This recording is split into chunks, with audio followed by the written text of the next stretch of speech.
Along with her 2-year-old daughter Elodie, Bethany is hard at work preparing childhood bags for Syrian refugees. In the bags there'll be books in Arabic, warm clothes, shoes, colouring books and toys for those fleeing Syria and reaching the shores of the Greek island of Lesbos.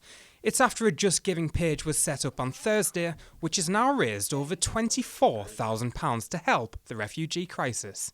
Well, I've been thinking about doing something for refugee children for a while. It's obviously become a really awful situation over this summer, and then finally with the death of little Aylan last week and those pictures that I think shocked everybody, I thought it's got to be now that, you talk about doing these things, but one day you've got to just get together and actually do them. And we're looking at closing the fund in about a week, possibly next weekend, because the sooner that we cash it in, and the sooner I close it, the sooner I can cash it in, and the sooner we can start getting the packages out there. The first haulage will go out of will leave Britain on the 28th of September to get there mid-October, and I'll meet them there to organise distribution. We'll also be using some of the money to provide food, emergency food and water alongside the bags to refugee children. So we are going to cash in the fund, but we should be able to do at least 2 trips out there with the bags and use the cash out there to support children, with the essentials too.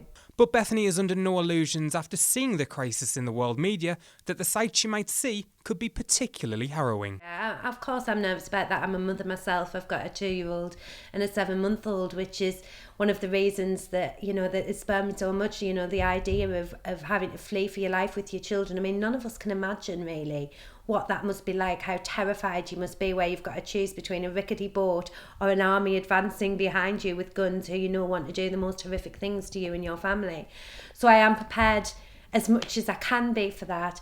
My mum and my friends have said, will you be able to hold it together, because I am a bit of a softie and you've got to hold it together. I think that my mum kind of instinct's got to come in here and understand that nothing that I am enduring is anything like these children and their parents have endured. And if you'd like to contribute to Childhood Bag, you can send one to the address on screen, or you can make a pledge by visiting the Just Giving page, and full addresses are also available on the Made in Tyne and Wear website. Nathan Lee, Made in Tyne and Wear, Durham.